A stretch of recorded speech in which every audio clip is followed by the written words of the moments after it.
Giancarlo Bizzarri, montebellunese d'adozione, nuovo direttore generale dell'ULSS 2, abbattimento delle liste d'attesa, cittadella sanitaria, completamento dell'ospedale di Conegliano e campus universitario, le sue priorità. Paura a San Biagio di Callalta, in piena mattina una 65enne scaraventata a terra da un rapinatore mentre stava prelevando al bancomat, il racconto del testimone. Malore fatale sul campo da calcio a Varago, in attesa del funerale la famiglia di Paolo Sciarrillo, 53 anni, ha chiesto all'ULSS 2 un esame autoptico per chiarire le cause del decesso. Il tempio della giustizia sia estraneo alla politica, così il guardasigilli sulle polemiche per l'incontro organizzato in favore del no al referendum in Tribunale Treviso, ma esclude provvedimenti dal Ministero. A Mogliano 3 cani di grossa taglia lasciati liberi dal proprietario seminano il panico, il mio gatto sbranato, racconta una residente, non è il primo caso, l'appello, fermate il padrone. A Casugana l'incontro tra il sindaco Conte e il primo cittadino di un paese della Cisgiordania, inevitabili le prime reazioni all'attacco di Stati Uniti e Israele in Iran. Da alcuni giorni il Tempio Canoviano di Possagno è chiuso al pubblico e alle celebrazioni per la caduta di alcuni frammenti di intonaco dalla cupola, non ancora definita la data di riapertura. Nervesa protegge il suo patrimonio artistico con lo scudo blu, il simbolo internazionale della Convenzione dell'Aia del 56 per tutelare i beni culturali, un'iniziativa condotta da l'ANCI e la Croce Rossa Italiana. Telespettatori di Antena 3, buonasera e ben ritrovati con il telegiornale di Treviso. Questi dunque i titoli, e c'è in primo piano la sanità perché è mantovano di origine ma montebellunese d'adozione ed è il nuovo direttore generale dell'ULSS 2 Marca Trevigiana. Parliamo di Giancarlo Bizzarri, la sua nomina come quella degli altri direttori generali delle ULSS del Veneto è arrivata questa mattina, l'abbiamo sentito in diretta, la decisione ovviamente e le firme del presidente della regione Alberto Stefani e tante da subito le sfide da affrontare per il nostro territorio. Sentite. Se l'aspettava questa nomina? Ci speravo, perché dopo 10 anni in giro in più regioni è sicuramente una nomina a coronare un percorso, perché comunque rientro a casa. È una realtà che sì, l'ho conosciuta 10 anni fa, ma insomma un po' la conosco, il territorio lo conosco e quindi reputo che sia un'ottima opportunità. Commissario straordinario di Liguria Salute negli ultimi 2 mesi del 2025, amministratore unico nei 5 anni precedenti di Umbria Salute, Giancarlo Bizzarri, 57 anni, il prossimo 20 aprile, è il nuovo direttore generale dell'ULSS 2 Marca Trevigiana. Quando era ancora ULSS 9 ci aveva lavorato come dirigente tra il 2014 e il 2017. Originario di Mantova, ma da 30 anni residente a Montebelluna, laureato in ingegneria civile, su di lui il presidente della regione Alberto Stefani ha deciso di puntare per assumere su di sé l'eredità di Francesco Benazzi. Ringrazio il presidente per la fiducia e per l'opportunità di guidare un'azienda che è veramente bella ed rappresenta un punto di riferimento importante. Sono orgoglioso e quindi senso di responsabilità e impegno caratterizzerà sicuramente l'incarico. Complimenti e auguri di buon lavoro arrivano in queste ore a Bizzarri da più parti, dal sindaco di Treviso Mario Conte al capogruppo di Fratelli d'Italia in regione Claudio Borgia fino alla segretaria generale della CGIL trevigiana Sara Pasqualin. Il nuovo direttore generale dell'ULSS 2, operativo fin dalle prossime ore, ha già chiare in mente le priorità del suo mandato triennale. Le liste di attesa è per dare l'accesso alle cure ai cittadini, e la cittadella sanitaria, il completamento anche dell'ospedale di Conegliano, e il campus universitario, e poi c'è tutta la sfida del portare a termine i progetti del PNRR che rappresentano, diciamo, le risorse necessarie per attuare la riforma territoriale con le case a comunità e gli ospedali delle comunità, e quindi cercare di andare verso la casa come primo luogo di cura. Vicinanza al cittadino, umanizzazione delle cure, allo stesso tempo modernizzazione delle stesse. Tra i nodi da affrontare quello del reperimento di personale sanitario, ma in questo senso, dice Bizzarri, il nuovo campus universitario può costituire una grossa opportunità. Dobbiamo essere attrattivi, ma nello stesso tempo non perdere il personale che in questi anni ha sempre lavorato benissimo per poter fornire le migliori cure ai cittadini. I bisogni cambiano, sicuramente la sfida territoriale penso che sia quella che ci può aiutare per migliorare la capacità di fare prevenzione e nello stesso tempo di cura dei nostri cittadini. Queste dunque le primissime parole da direttore generale dell'ULSS 2 di Giancarlo Bizzarri, che dunque raccoglie il testimone da Francesco Benazzi. Strettamente legato alla sanità è il sociale e in queste ore arrivano le prime reazioni, anche forti, ad esempio dall'opposizione a Treviso, sull'annuncio già ieri dell'aumento delle tariffe, 2 euro al giorno per la maxi IPAB gestita dalla Enea. Questi aumenti intanto si inseriscono in un contesto di costanti aumenti degli ultimi anni. 1 euro di aumento c'era già stato 2 anni fa, adesso quest'anno altri 2 euro. Come primo atto di questo nuovo Consiglio di amministrazione interamente nominato dal sindaco Conte, quindi le scelte che prende questo Consiglio di amministrazione sono esclusivamente di competenza del sindaco. L'aumento di 2 euro al giorno, ovvero di oltre 700 euro all'anno per i residenti delle RSA, non lascia indifferente l'opposizione, nonostante da Enea si dica che le tariffe, anche con l'ultimo aumento, restano le più basse del Veneto, 59 euro contro i 63 regionali. Sono le più basse del Veneto, va bene, è tutto da vedere, però è difficile commentare dei servizi che possono essere diversi. Probabilmente i servizi che può offrire Treviso non sono gli stessi servizi che può offrire Padova o Venezia, quindi io non trovo che sia corretto paragonare servizi diversi. Un aumento che scarica dunque sui cittadini i costi del sociale, dice l'opposizione, e si appella al sindaco. Si inserisce in un contesto di aumenti generalizzati sui parcheggi, sugli asili, sulle mense, quindi assistiamo a una politica, a un'amministrazione, a un sindaco Conte che non riesce ad avere un governo delle politiche di bilancio adeguato e l'unica cosa che può fare è quella di aumentare i costi sulle famiglie. Ci appelliamo a lui anche in quanto presidente dell'ANCI Veneto, l'associazione dei sindaci, che parli con il governo e che faccia mettere mano al portafoglio, ai ministeri. Gli aumenti effettivi da aprile vengono invece difesi da chi li ha deliberati. Questo nuovo Consiglio di amministrazione si è assunto la responsabilità di portare avanti questo aumento perché vuole garantire l'elevata qualità di servizio di cura per i nostri anziani e anche perché ritiene di dover manutentare al meglio tutti gli immobili affinché tra 20 anni gli stessi possano essere fruibili come oggi. Ci sono oltre 800 residenti nelle 4 strutture gestite da Enea e si progetta anche di investire in una quinta, l'ex casa di riposo Umberto I, ma il presidente svela anche un altro obiettivo. E anche sul risparmio energetico c'è l'idea di fare un parco fotovoltaico presso l'attuale parcheggio di Santa Bona delle RACT, perché il costo dell'energia elettrica incide pesantemente nei nostri conti, perciò stiamo andando verso un risparmio energetico in maniera fattiva. La cronaca adesso, 65enne che va a prelevare, è piena mattina, siamo in pieno giorno e quindi pensa che non possa accaderle nulla di male, va a prelevare al bancomat ma poi viene improvvisamente scaraventata a terra e rapinata. È successo a Olmi di San Biagio di Callalta. Da noi è venuta una signora tutta spaventata, una cliente, e ci diceva che è stata aggredita lì davanti al bancomat, che è la banca qua di fronte a noi, però non lo so, era spaventatissima, gli abbiamo dato un bicchiere d'acqua da bere. Vincenzo Lacava è stato il primo a soccorrere la donna aggredita e rapinata a Olmi di San Biagio di Callalta intorno alle 11. Tutto si consuma in pochi minuti. La vittima, 65 anni, è allo sportello bancomat dell'Unicredit per prelevare quando alle sue spalle si avvicina un uomo, berretto in testa, mascherina chirurgica sulla bocca.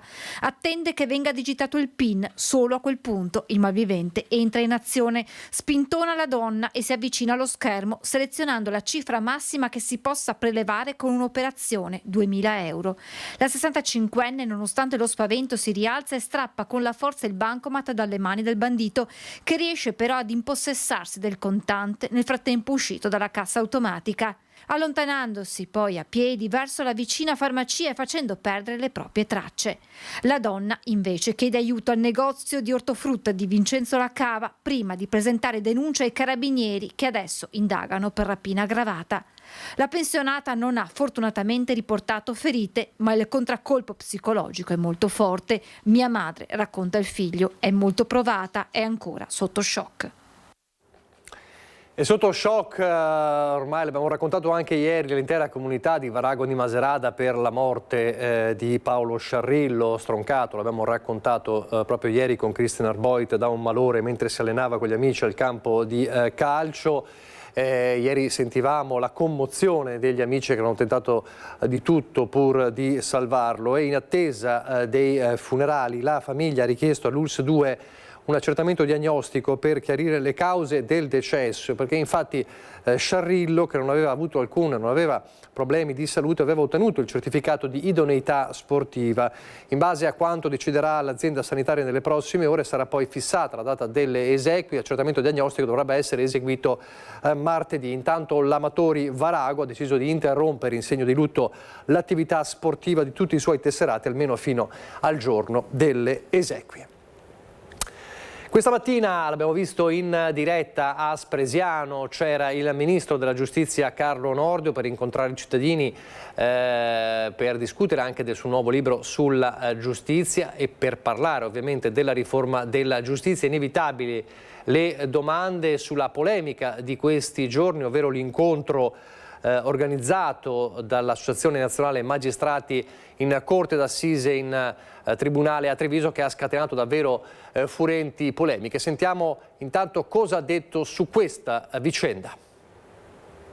Io credo che il Ministro e la politica non debbano e non sia opportuna in questo momento intervenire e gettare benzina sul fuoco. Il guardasigilli Carlo Nordio a Spresiano per parlare della riforma della giustizia in vista del referendum del 22 e 23 marzo esclude qualsiasi possibile intervento del Ministero sul caso scoppiato a Treviso dopo che l'Associazione Nazionale Magistrati ha organizzato all'interno del Tribunale, nell'aula della Corte d'Assise, un dibattito per illustrare le ragioni del no. Vorrei sperare che il Tempio della Giustizia, forse perché continua ad avere un'idea molto elevata sia della giustizia che della magistratura, il Tempio della Giustizia restasse estraneo a qualsiasi forma di politicizzazione. Nelle ultime ore dura la presa di posizione anche dell'Ordine degli Avvocati di Treviso. Gli spazi del Tribunale non dovrebbero essere impiegati per fini che non garantiscono un reale equilibrio democratico. Il commento in qualche modo allineato alle considerazioni del Ministro. Se però il dibattito fosse mantenuto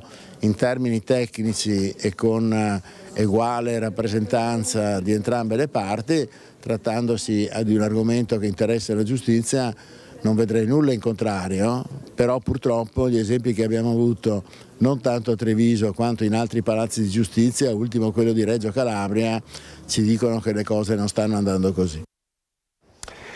Queste dunque il parere, le parole di Nordio, che dunque, come avete sentito, dice non si deve buttare benzina sul fuoco, quindi non ci saranno provvedimenti anche dopo queste polemiche. In ogni caso oggi a Spresiano ha presentato proprio il libro che affronta il tema della giustizia, e quindi il dibattito si è acceso ovviamente sul referendum del 22 e 23 marzo. Questa è una riforma storica nell'interesse di tutti, voluta a suo tempo anche dalla sinistra, che oggi la ripudia per fini bassamente elettorali. In una sala consiliare gremita, il guardasigilli Carlo Nordio ha spiegato i contenuti della riforma della giustizia, al centro anche del suo ultimo libro, soffermandosi sui 3 punti principali: la separazione delle carriere, il sorteggio del Consiglio Superiore della Magistratura e la creazione dell'Alta Corte Disciplinare. La separazione tra giudici e pubblici ministeri, il primo aspetto analizzato. Questa è la separazione delle carriere. Si tratta cioè di evitare questa commistione, questa appartenenza alla stessa famiglia di 2 organismi che sono incompatibili tra di loro. Nel momento in cui noi evitiamo questa commistione tra pubblico accusatore e giudicante, diciamo che il processo diventa veramente noi la chiamiamo dialettica, e comunque un confronto tra chi accusa e chi difende, senza che vi sia, ripeto, questa commissione con il giudice. Sarà una giustizia più giusta ed efficiente, ha sottolineato il ministro, anche perché consentirà di accorciare i tempi che in magistratura intercorrono tra l'allontanamento di una figura apicale dal suo ufficio e l'arrivo del suo sostituto, e questo attraverso il meccanismo del sorteggio. Questa riforma libererà le energie della magistratura, perché tutti i magistrati che oggi, non essendo legati a un carro correntizio, non possono neanche pensare di andare a fare il capo della corte o il capo di un tribunale, un domani con il sorteggio che noi faremo non avranno più questo sbarramento delle correnti e saranno valutati secondo il loro merito. Strettamente legata alla novità del sorteggio la terza parte della riforma, con la creazione dell'Alta Corte Disciplinare, chiamata ad intervenire di fronte a gravi errori, formata per 3/5 da magistrati con 20 anni di esperienza, quindi più volte valutati. Chi giudicherà questi magistrati non saranno più i loro, colleghi di corrente o colleghi di cordata o colleghi dell'ANM, ma saranno sorteggiati, quindi non ci sarà nessun vincolo di debito tra l'uno e l'altro. Questo renderà i magistrati molto più responsabili e quindi anche per i cittadini, anche qui una giustizia più giusta. Nel corso dell'incontro c'è stato spazio anche per alcune domande poste dai numerosi presenti per chiarire alcuni aspetti, dalle modalità di sorteggio alle ricadute che la riforma avrà per i cittadini. Nordio ha spiegato l'importanza di andare a votare un referendum che, ha detto, rischia di diventare un referendum politico per la controparte. Ne sta facendo una specie di referendum pro o contro il governo, e questo non va bene, anche perché va a snaturare quello che è il significato del referendum. Il guardasigilli durante il suo intervento ha più volte sottolineato come i principi sui quali si basa la riforma siano gli stessi portati avanti in passato dalla sinistra. Sono principi della sinistra e attuano niente meno che il progetto di processo accusatorio voluto da un grande esponente della sinistra, che era Giuliano Vassalli, come sapete socialista ed eroe della Resistenza. Mi appello, ha concluso Nordio, alle parole del presidente Mattarella, che il dibattito venga mantenuto in termini pacati e razionali e soprattutto sui contenuti. Senza agitare spettri che non hanno nessun fondamento, come quello che vogliamo mettere sotto la tutela del potere esecutivo alla magistratura, che vogliamo umiliare la magistratura. Un dibattito che resta inevitabilmente e resterà tale fino ai 2 giorni del referendum. Torniamo alla cronaca, torniamo a Mogliano con la denuncia di una residente che racconta di 3 cani che vengono lasciati liberi a scorrazzare in alcune zone del paese di Mogliano Veneto. Hanno sbranato uno dei suoi gatti e adesso l'appello è di fermare questa situazione.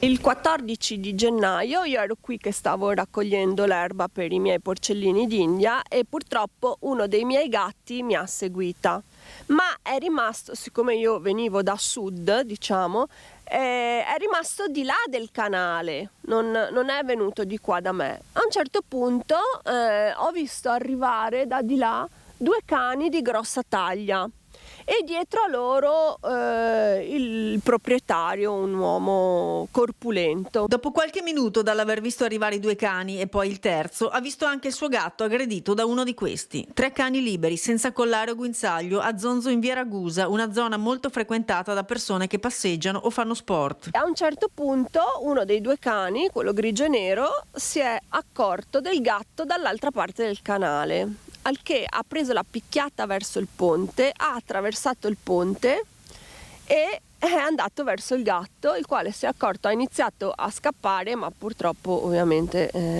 gli altri 2 cani l'hanno seguito e io dietro a loro. La signora è poi riuscita a recuperare il gatto e portarlo dal veterinario, ma per lui non c'è stato niente da fare. Contatti con il proprietario comunque non ce ne sono stati. So che lui mi ha cercata per scusarsi, cosa che a me non interessa assolutamente, ok? Io non voglio che si scusi, voglio che la smetta di comportarsi così. Ora è tutto nelle mani di un avvocato, ma in quella zona la signora segnala che ci sono anche altre persone che lasciano i cani liberi, un fatto gravissimo. Che non mi vengano a dire che è buono perché i denti li ha. E può esserci qualsiasi motivo che gli fa venire in mente qualcosa che lo porta a mordere. i denti li ha. Ecco comunque l'appello e l'identikit dei cani. Chi li vede li segnali alla polizia locale. Sono 3 cani di grossa taglia. Uno è grigio e nero, a macchie grigio-nero, inconfondibile, e è snello, col muso allungato, tipo un cane da caccia. Un altro è beige, corpulento, con la testa grossa, e un altro è un pastore tedesco. Se in tanti denunciamo questa cosa, riusciamo a fermare questa persona che sta terrorizzando vari cittadini. Pochi istanti di pubblicità, poi di nuovo in diretta.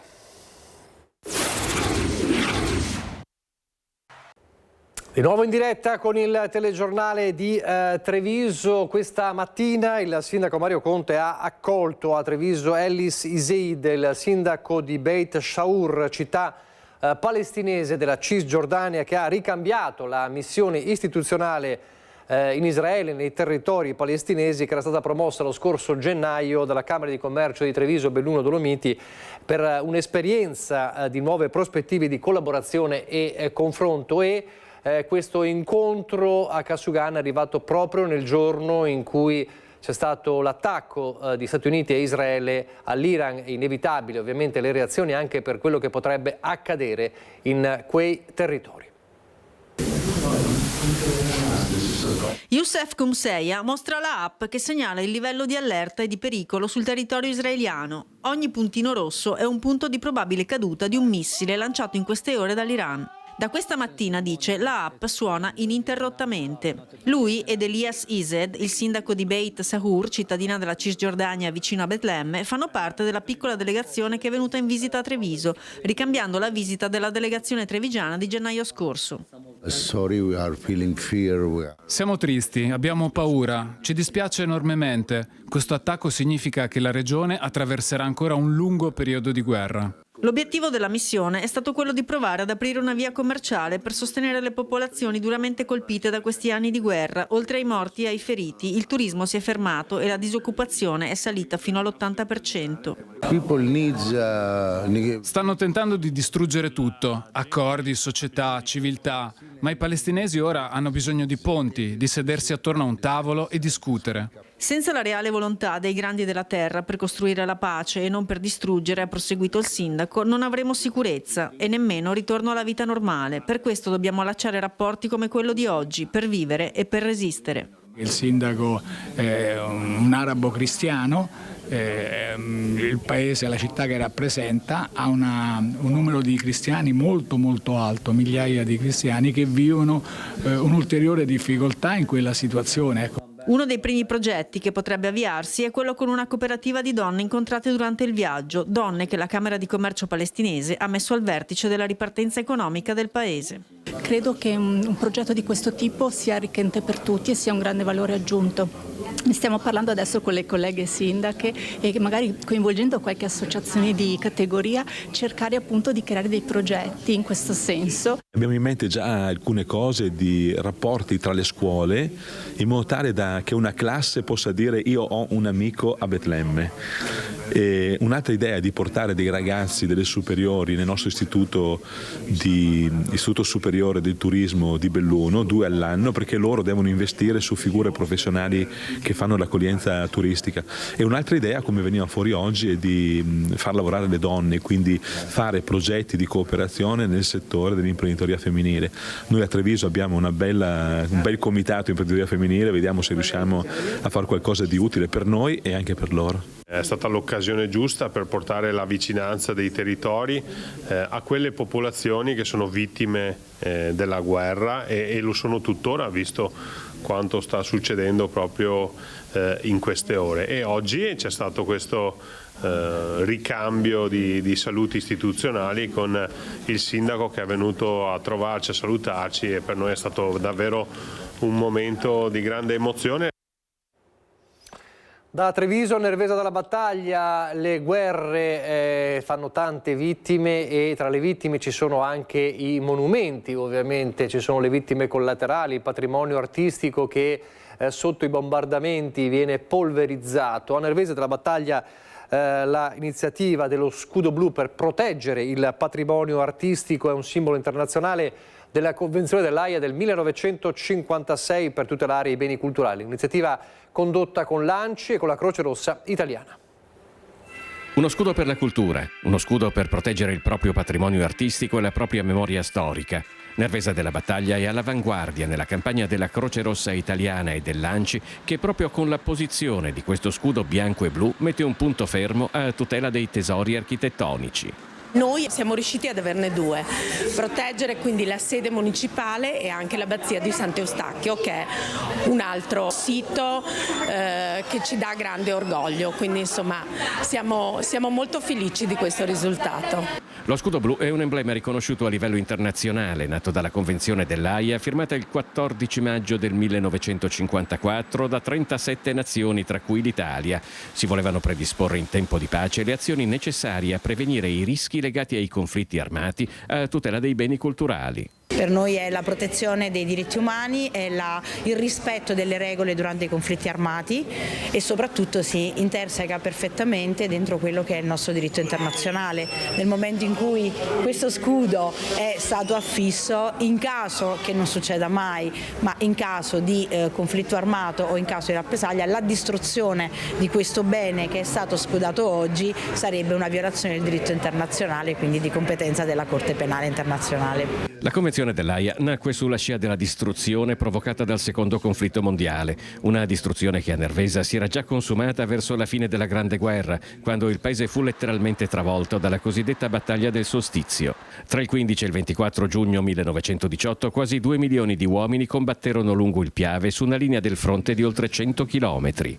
La guerra la battaglia del solstizio in modo particolare aveva distrutto più del 90-96% mi pare di tutto quello che c'era, quindi è chiaro che poter proteggere quello che con fatica è stato ricostruito per noi è un importante traguardo. Raso al suolo nel 1918, Palazzo Volpato Panigai, il municipio di Nervesa, fu ricostruito e inaugurato nel 23, ma il suo aspetto attuale è frutto di una ristrutturazione di fine anni 90 dell'architetto Toni Follina. Ciò che resta dell'abbazia di Sant'Eustachio dell'undicesimo secolo testimonia invece con drammatica vividezza la morte e la distruzione che si vissero qui nel 18. È importante proteggere quella che è la cultura, quella che sono le nostre radici che poi lasceremo insomma ai nostri ragazzi e alle giovani generazioni. La Convenzione dell'Aia e i suoi scudi per la cultura non sono stati particolarmente applicati in Italia. Anni fa però l'assessore alla cultura di Nervesa, Matteo Bernardel, ha visto uno scudo su un'ex abbazia del 1500 in Carinzia. Mi sono ovviamente documentato, ho capito che era una tutela di beni culturali a livello internazionale, ho capito che era gestito dalla Croce Rossa internazionale e quindi ho contattato la Croce Rossa di Treviso e da lì con il presidente Simona Cardarelli siamo partiti con questo importante progetto di tutela di quello che sono i nostri siti di interesse storico comunali. Ed è certamente un sito di interesse storico e artistico, il Tempio Canoviano di Possagno, che da alcuni giorni però è chiuso al pubblico per alcune cadute di materiali verificatesi al suo interno. L'allarme è scattato a metà settimana quando dal soffitto a cupola del Tempio di Possagno, ideato e donato alla sua comunità da Antonio Canova, si sono staccati alcuni frammenti di intonaco. È stata l'opera dotazione del Tempio Canoviano di Possagno, l'ente che sovrintende alla tutela del manufatto, a decidere di chiudere subito l'accesso al pubblico per consentire l'esecuzione di manutenzioni. L'evento è avvenuto durante l'orario di chiusura e senza conseguenze per persone o cose. Non è ancora nota l'entità e la dimensione dei distacchi né è possibile indicare una data di riapertura. Per questo motivo anche le celebrazioni religiose che normalmente si svolgono in questa monumentale chiesa parrocchiale sono state dirottate a Cavaso e presso i padri Cavanis.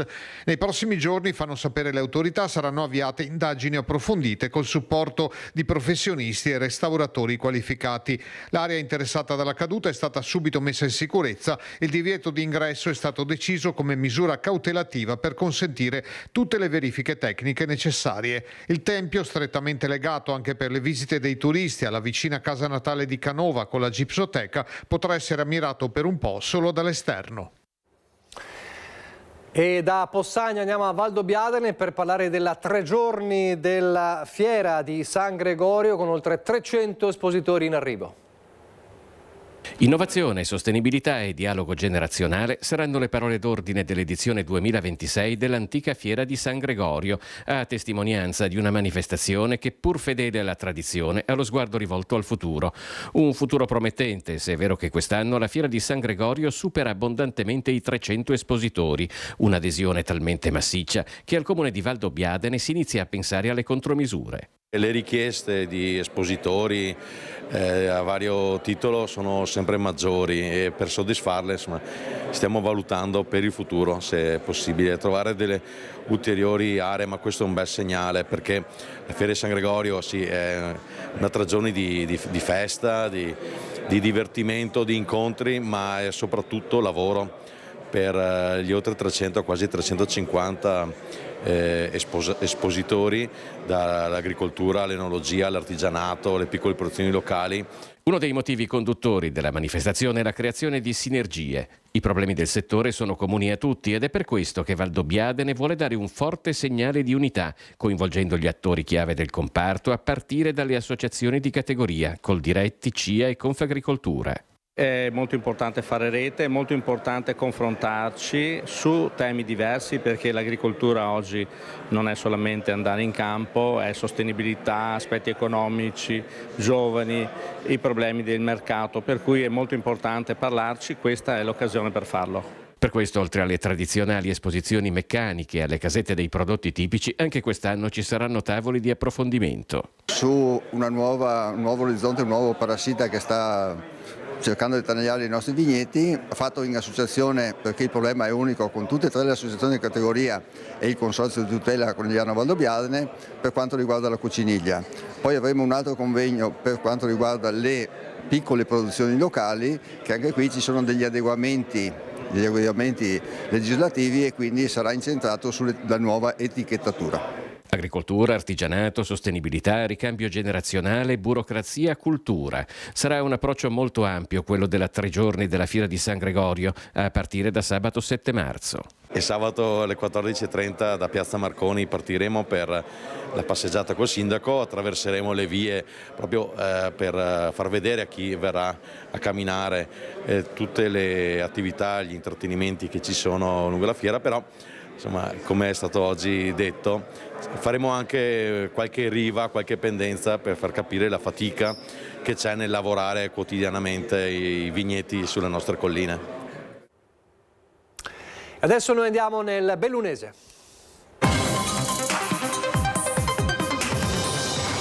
E anche qui, come nella pagina trevigiana, non possiamo non partire dalla sanità, perché nella rivoluzione delle nomine dei nuovi direttori generali delle aziende sanitarie venete non entra per ora l'ULSS 1 Dolomiti. Il presidente della regione Alberto Stefani ha confermato infatti la guida della sanità bellunese Giuseppe Dalben, che ricoprirà come previsto il ruolo di commissario fino al 30 giugno 2026. Solo allora, detto Stefani, verrà affrontato il tema della successione. Per ora prioritario era rispettare la data del 28 febbraio per gli incarichi in scadenza. Ovviamente ci sono ancora gli impegni delle Paralimpiadi, quindi un sacco di impegni, tanti ancora impegni fino ai prossimi mesi, e quindi era importante mantenere la guida di Giuseppe Dalben. Dal 30 giugno 2026 dunque ci sarà poi il nuovo direttore generale. E in ogni caso Dalben lascia l'azienda ospedale Università di Padova, ma resta quindi alla guida di Belluno per altri 4 mesi, quando verrà definito il nome del suo successore. E intanto si guarda alla montagna, con temperature che, è vero, nelle prossime ore dovrebbero abbassarsi un po', ma restano anomale, e quindi questo significa che il rischio, l'allerta delle valanghe resta sempre alto. Dopo la neve che ha baciato le Olimpiadi sono arrivate temperature quasi primaverili, che a febbraio sono decisamente sopra la media stagionale, con lo zero termico dato a 3.000 metri. C'è preoccupazione per la possibilità di valanghe. I rischi sono quelli che continuano da inizio dell'inverno e ora si sono anche un po' diversificati. Abbiamo sui quadranti settentrionali, quindi tutti i versanti nord, nord-ovest, nord-est, ancora strati deboli persistenti inglobati nel manto, con le nevicate che sono succedute in questo ultimo periodo, che si stanno in questi giorni molto appesantendo a causa delle alte temperature. Le Alpi in febbraio hanno visto 2 decine di persone perdere la vita. Non sono mai troppi i consigli sul cosa fare, il dove non andare, il saper rinunciare. Come diciamo anche come soccorso alpino da tutto l'inverno, di fatto questo è un inverno molto particolare che si è caratterizzato da frequenti nevicate con spessori ridotti. Questo ha fatto sì che il manto sia strutturato con strati deboli inglobati che lo rendono molto, molto fragile. Quindi su tutti i versanti nord, anche per il lavoro compiuto dal vento e quindi la creazione di grandi accumuli da vento a tutte le esposizioni, è ancora da evitare di sciare o di percorrere pendii che abbiano pendenze superiori ai 30 gradi. Questi dunque i consigli sempre molto importanti, visti i drammi che si susseguono in montagna. E poi c'è il dramma del lavoro, c'è l'incertezza sul futuro della Idro che resta tale e un nuovo appello dei sindacati. Nuovo appello per la Idro di Feltre. Azienda nata durante il secondo conflitto mondiale anche a scopi bellici, fu sabotata dai partigiani per fermare gli approvvigionamenti. Nel dopoguerra, tra nazionalizzazioni e passaggi ai privati, ha dato lavoro a centinaia di lavoratrici e lavoratori. Oggi gli ultimi proprietari, la multinazionale norvegese Idro, hanno deciso di chiudere lo stabilimento. Una scelta calata dall'alto, dentro logiche finanziarie di mercato difficili da capire. L'accordo che è stato trovato con l'azienda per ora è un buon accordo. I lavoratori hanno dimostrato di voler difendere strenuamente la loro fabbrica. Dobbiamo continuare così. Idro è un pezzo di storia di questa provincia, deve restare a Feltre, deve mantenere al lavoro tutti i lavoratori. Il prossimo appuntamento al Ministero sarà il 31 di marzo e quindi noi continuiamo a combattere tutti quanti insieme, uniti anche con le istituzioni. I lavoratori hanno presidiato i cancelli giorno e notte al freddo e sotto la neve, impedendo l'uscita delle merci e costringendo l'azienda a fermarsi, a confrontarsi, a sedersi a un tavolo anche in sede ministeriale. Un accordo è stato siglato. Le matrici uscite dovranno tornare. Qualche azienda ha manifestato interesse a rilevare l'impianto. Possiamo parlare di cauto ottimismo? No, fin tanto che non ho il risultato io non sono mai ottimista in queste vicende, perché sono vicende molto molto complesse. Ripeto, il risultato raggiunto dai lavoratori e dalle organizzazioni sindacali è stato un buon punto per il momento, però l'attenzione per me resta ancora molto molto alta. Tanti sindaci che si sono ritrovati a Belluno per i 70 anni di un ente molto importante per il territorio come BIM Piave. 70 anni del consorzio BIM Piave Belluno. Per la ricorrenza i sindaci sono stati invitati a partecipare a un convegno dal titolo 70 anni, un patto per il futuro, un'alleanza di area vasta per lo sviluppo economico e sociale delle Dolomiti bellunesi. Per me 70 anni che sono stati, diciamo, un valore aggiunto per il nostro territorio, un valore aggiunto perché proprio hanno fatto in modo che tutti i territori che sono delle vallate poi della nostra provincia lavorassero assieme, e quindi credo sia stata veramente un'azione lungimirante sia a livello legislativo ma a livello proprio di scelta politica del territorio, di riuscire a creare una struttura che sia unitaria e che gestisca dei soldi, come abbiamo visto, anche in maniera abbastanza più libera rispetto alle amministrazioni locali o pubbliche in generale, e che abbia portato dei benefici concreti al territorio della provincia di Belluno. La grande scommessa, il futuro del BIM, sta nell'idroelettrico, nello sfruttamento delle risorse, nel rinnovo delle concessioni. Dobbiamo sicuramente stare attenti e attenzionare e studiare le carte relative al rinnovo delle concessioni. Credo sia una partita vincente per noi, ma sia veramente il nostro futuro. Le risorse, sappiamo, per i territori sono sempre minori. Crediamo che avere sul territorio la produzione di energia idroelettrica, che consente anche ai territori della pianura di alimentare le proprie industrie, le proprie case, e avere noi delle risorse, per questo motivo credo sia fondamentale. Non sarebbe però tutto oro quel che luccica. Oggi c'è stato un saluto riportato dal ministro Pichetto Frattin dell'Ambiente che dice una cosa molto chiara. Il governo sta trattando con la Commissione europea sulla questione delle concessioni. Che cosa vuol dire? Che si sta trattando sulle proroghe. Questa cosa è gravissima. La proroga significa per noi aver perso la battaglia in partenza. Quindi se facciamo finta di non sentirlo, possiamo fare finta di non sentirlo. La realtà però è che qui, mentre noi parliamo di una cosa, il governo ne sta facendo un'altra.